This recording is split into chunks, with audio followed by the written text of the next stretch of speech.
Hi, everyone. Welcome back to another episode of the Y2 Podcast Show mini-series. I'm your host, Dustin Elliott, and on this mini-series, I look to answer a simple yet powerful question. How can we ask better questions to live a better life?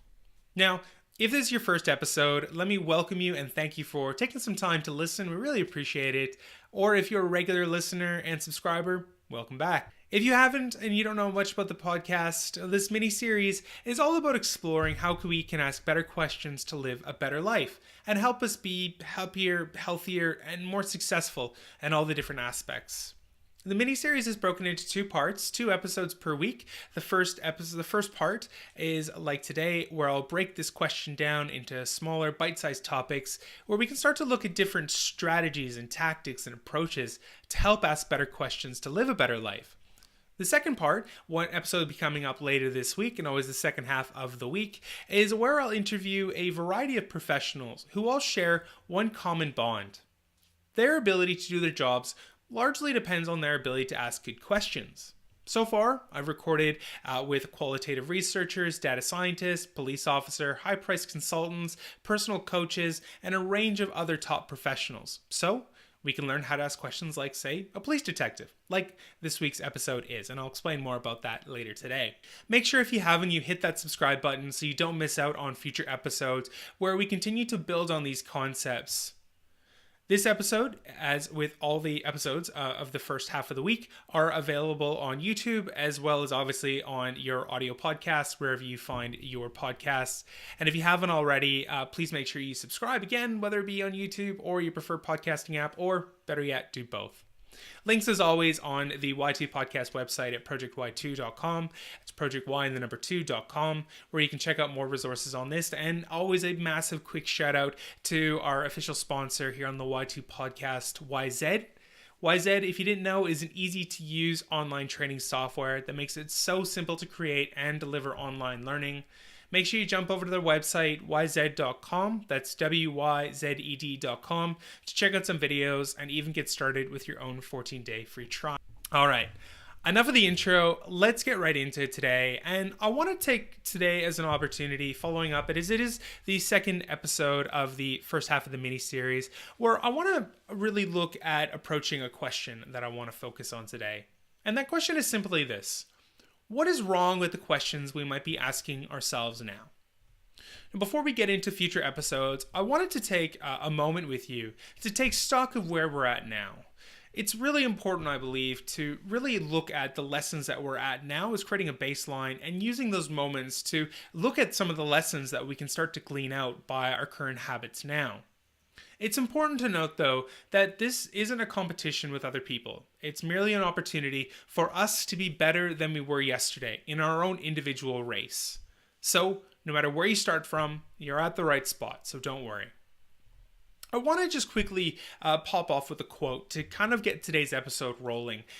Something to kind of ponder and think about as we really go through our discussion today.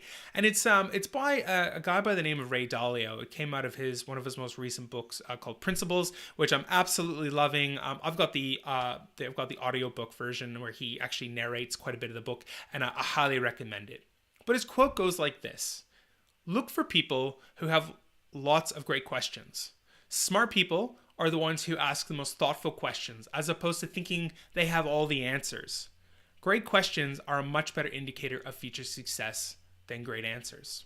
And with that, I want to share a bit of a story with you, something that's really deeply personal to me. I mentioned this in the last episode where talking about the seeds of where this idea of asking better questions came from. But I want to go into a little bit more depth today to use it as an illustrating a point of these principles I want to talk about, but also really to show you that there's no wrong place to start in this journey. Now, like 99.9% of people in life, I was asked this question: what do you want to do with your life? Now, that's a simple enough question to ask somebody who's 16, 17, 19, maybe 25, 40, 60, however old you are, wherever you are in life. It's a pretty simple question, right? But the problem is, like many people who are asked this question every single day, I had no idea. And every time I was asked it, and I asked myself that question, I was never actually really closer to answering it. Now, on the flip side, I had certainly asked a lot of people, thinking it was a good question at the time at least. But for me, that really changed one day. I happened to have a chat with a guy who is graduated from my alma mater, and we're just chatting one day. And during this idle chit chat, he asked me this question. And probably thought for a moment, and then I remember I just started giving this long-winded answer, and it was really a non-answer. I was really just trying to fill the space and sound intelligent and sound thoughtful, but I probably wasn't. He probably didn't think so either, because after a few minutes, he ended up putting his hand up and just kind of indicating me to stop talking. And then he asked me a different question, kind of along the same lines, but this question really started to change my life. And he asked me, he said, if you look back on your previous roles, what are the commonalities of the things you loved and the things you hated? Now, I remember taking a few moments and starting to think about this, and this became a lot easier to do.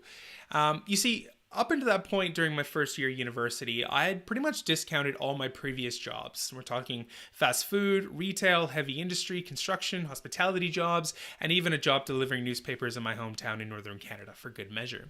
And I began to think about that more and more, and each answer of what I liked and what I hated became a data point I was able to draw from quite quickly. And then he asked me, he said, now, how can you start to find more of what you like? And as I continued to think about this more and more, it actually ended up leading me to choose my HR degree. And ever since then, I've continuously asked myself that question. And each time I get a new data point as I get more and more experience. And I continue to make refinements and adjustments in hypothesis and test those hypotheses and continue on. But that's just my story. And how bad questions led me the wrong way, or actually probably more accurately, they led me to a state of paralysis. Where life was probably going to make the decision for me, as I think this is where most people get stuck. They don't know the answers, they don't have the questions, and they're not getting the right answers, so they just lead to this state of paralysis. And I do frequently wonder what would happen if I hadn't been asked this question, and where I would be today. But anyway. But there's a few other questions, just in case you hadn't been asked that, you're part of the 0.1% that haven't. There's a few other questions that sort of draw along the same line. I quickly just made a quick list here. Be honest with yourself if you've ever asked yourself this or you've ever been asked of it. And something like, what do you want in a partner? What is your passion? Or even those hypothetical questions like, what would you do if you won $1 million? And don't tell me your answer wasn't something along the lines of retiring on the beach. Or during a job interview, when you're asked one of the questions I most despise, which is, what are your greatest strengths or weaknesses, or where do you see yourself in 5 years? Look, I've been there, I've done that, but so many times these answers produce generic results, right? We all want the partner who's funny, good looking, honest, caring, yet the ways our potential partner might go about this and exhibiting each of these characteristics and attributes can be vastly different. You see, these questions all share a commonalities actually. They're vague. They have no anchoring into actual core reasons as to why we might want them. It's kind of the tip of the iceberg. These questions really only allow us to try to tackle the top of the iceberg of something, but they don't allow us to actually get into the actual body of rationale, reasons why. They've got no emotional connection to us. And quite often they take so much cognitive load, which means that we can't really ever dive into it. It's kind of like I use the analogy of trying to eat a whole giant pizza in one bite, right? You probably don't do that. You probably take your pizza, whatever shape it comes in, and you cut it into smaller pieces. And then you pick up that piece and you eat it one bite at a time. And that's how I like to think about questions. These questions are effectively us trying to shove the whole entire pizza into our mouth. Instead of breaking up that pizza into smaller bites, different types of questions which are helping us to get to that pivotal question, and then from there, tackling each question with a bite, one at a time, and eventually, one bite after a time, and after a few slices or many slices, you've eaten the whole pizza. You see, this podcast, like I said, is really helping you to understand how you ask better questions, and tackling these problems is one part. So let me leave you with a quick exercise from today. I want to keep today quite short.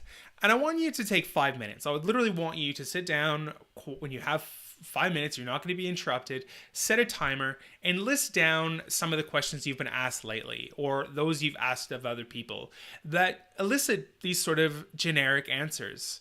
these sort of eating the whole pizza type questions, I want you to take a moment. You don't have to share it with anybody, and just list them down.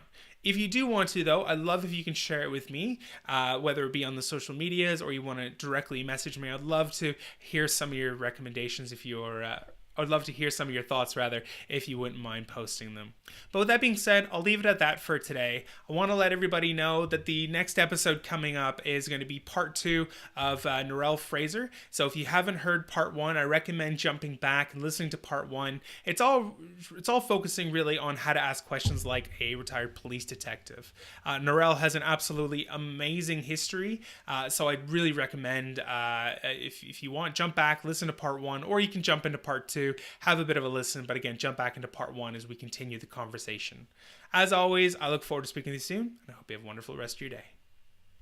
Hey everyone, just before I head off, I want to take another quick moment and thank you very much for joining me for today's episode. As always, a big thank you to our sponsor, YZ. Don't forget to check them out for your own free 14-day trial. Remember, if you like this episode and you want to hear more, make sure you subscribe to the Y2 podcast wherever you find your podcasts so you don't miss out on any new episodes as they come out. And don't forget to leave a 5-star review if you haven't already. Really appreciate that. Also, make sure you check out our YouTube page if you want to watch many of these episodes online. And of course, you can jump over to the Y2 podcast website. That's projecty2.com, projecty and the number 2.com, where you can subscribe to our mailing list to get weekly topical articles and resources and a range of additional content not released on the Y2 podcast, all focused on helping you ask better questions to live a better life. And with that being said, I'll speak to you soon.